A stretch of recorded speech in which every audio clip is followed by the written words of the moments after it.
नमस्कार, मैं प्रिया राज। आप देख रहे हैं एक न्यूज 24। लगातार केंद्रीय मंत्री चिराग पासवान एनडीए में रहने के दावे तो कर रहे हैं, लेकिन इस बीच एक और बड़ी बात हो जाती है। जब भी चिराग पासवान से कई सवाल पूछे जाते हैं तो मुस्कुराते हुए जवाब के तौर पे बिहार फर्स्ट, बिहारी फर्स्ट के नारे लगाते नजर आते हैं। ये साफ तौर पे जाहिर होता है कि केंद्रीय मंत्री बिहार के लिए कितने ज्यादा पॉजिटिव सोच रखते हैं। इसके साथ ही मुख्यमंत्री की तारीफों का पुल तो बांधते हैं, लेकिन कहीं ना कहीं बिहार की राजनीति में चिराग पासवान को यह पता है कि उन्हें भी सीएम फेस के लिए काफी जाना जाता है। और इसका अभी देखा जाए तो जीता जागता उदाहरण देना चाहूंगी, जो लगातार केंद्रीय मंत्री चिराग पासवान मुख्यमंत्री नीतीश कुमार से नजदीकियां तो बना रहे हैं, लेकिन इस बीच कई सवाल और जवाब भी दागते नजर आ रहे हैं। जहां बात आ रही है, जब भी बिहार के मुख्यमंत्री नए फैसले लेते हैं तो केंद्रीय मंत्री उस पर प्रश्नबाजी का दौर शुरू हुई कर देते हैं। अब इसी लेकर कई बड़ी क्यासों का बाजार लग गया है।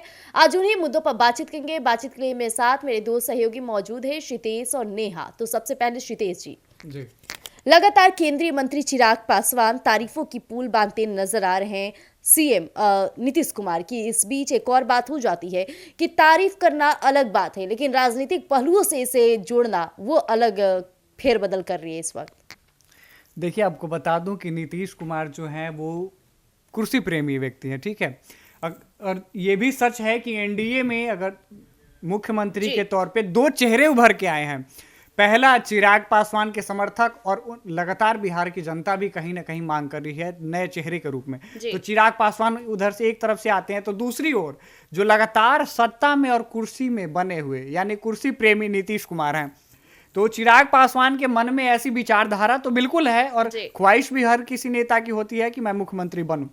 लेकिन नीतीश कुमार देखना यह है कि क्या नीतीश कुमार जो कुर्सी प्रेमी कहे जाते हैं अपनी कुर्सी को कैसे छोड़ सकते हैं। वाकई। लेकिन यहाँ सवाल उठता है कि कुर्सी प्रेमी और बिहार की राजनीति दोनों काफी अव्वल होती है, लेकिन बिहार के मुख्यमंत्री नीतीश कुमार भी चिराग पासवान को दिशा निर्देश तो दिखा रहे हैं, लेकिन इस बीच कहीं ना कहीं उनके मन में एक बड़ा डर भी है कि कहीं चिराग की ये जो बातें उठ रही है सीएम फेस के लिए, कहीं वो सच ना हो जाए। देखिए, आपकी बातें बिल्कुल सही हैं, क्योंकि नीतीश कुमार से अगर मुख्यमंत्री पद पे तौर पे बने हैं तो बिहार की जनता भी अब कहीं ना कहीं चाहती है कि एक नया सीएम कैंडिडेट मिले। और सीएम कैंडिडेट के रूप में अगर देखा जाए तो अभी जीता जाता ठीक ठाक उदाहरण के तौर पे चिराग पासवान एनडीए की ओर से आते हैं। तो अब नीतीश कुमार वो व्यक्ति हैं, नीतीश कुमार के बारे में मैं एक बार परिचय थोड़ा सा संक्षिप्त में देना चाहूंगा। नीतीश कुमार वो व्यक्ति हैं कि जब उनको लगता है कि सत्ता और कुर्सी खतरे में है, तब वो पार्टी बदल के दूसरी पार्टी में शामिल हो जाए। पार्टी बदल जाती है, लेकिन कुर्सी नहीं बदलता और कैंडिडेट नहीं बदलता। तो नीतीश कुमार वो व्यक्ति हैं, शुरू से ही उन्हें कुर्सी से लगाव रहा है और कुर्सी प्रेमी रहे। उन्होंने कई बार सरकार बदल दी है। वो मुख्यमंत्री वैसे मुख्यमंत्री हैं जो मुख्यमंत्री के पद पे रहते हुए भी इस्तीफा देते हैं और फिर मुख्यमंत्री का शपथ लेते हैं। तो ये नीतीश कुमार ऐसे मुख्यमंत्री कहीं ना कहीं पशुपति पारस भी अपना दाव खेलते नजर आ रहे हैं, क्योंकि पशुपति पारस लगातार चिराग पासवान के कई कार्यों में उल्लंघन बरतते नजर आ रहे हैं।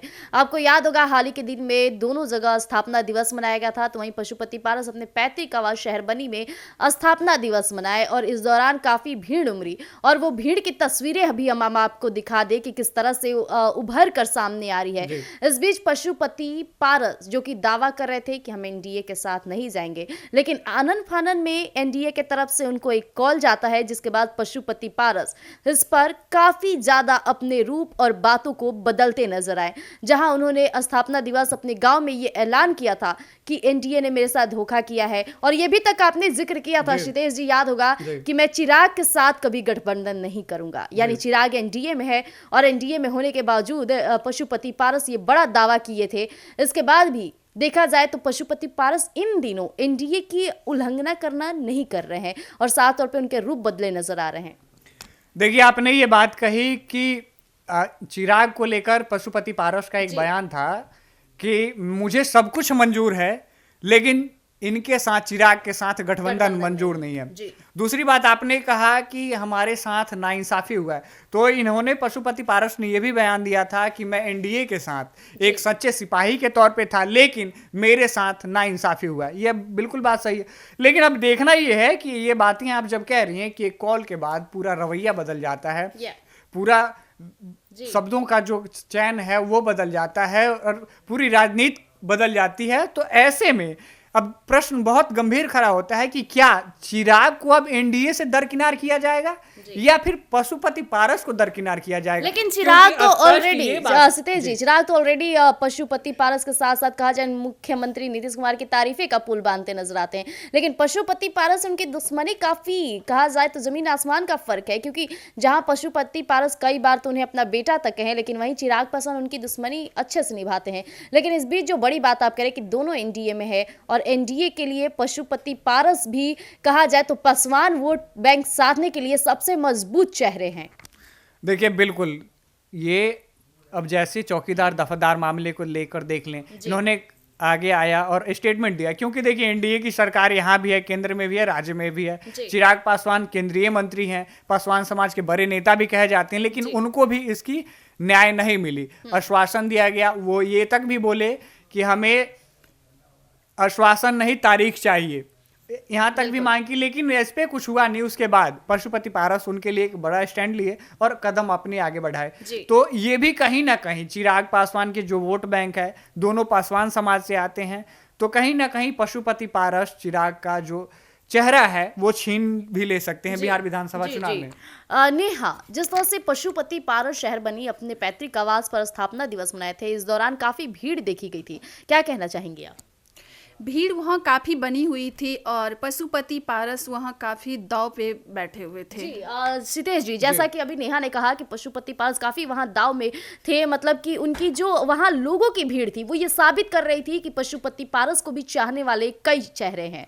देखिए ये अपने आप में बड़ी बात है और गंभीर बात भी है, क्योंकि देखिए जब आप किसी समाज के नेता हैं और आप धरातल पे कितना एक्टिव हैं ये भी मायने रखता है।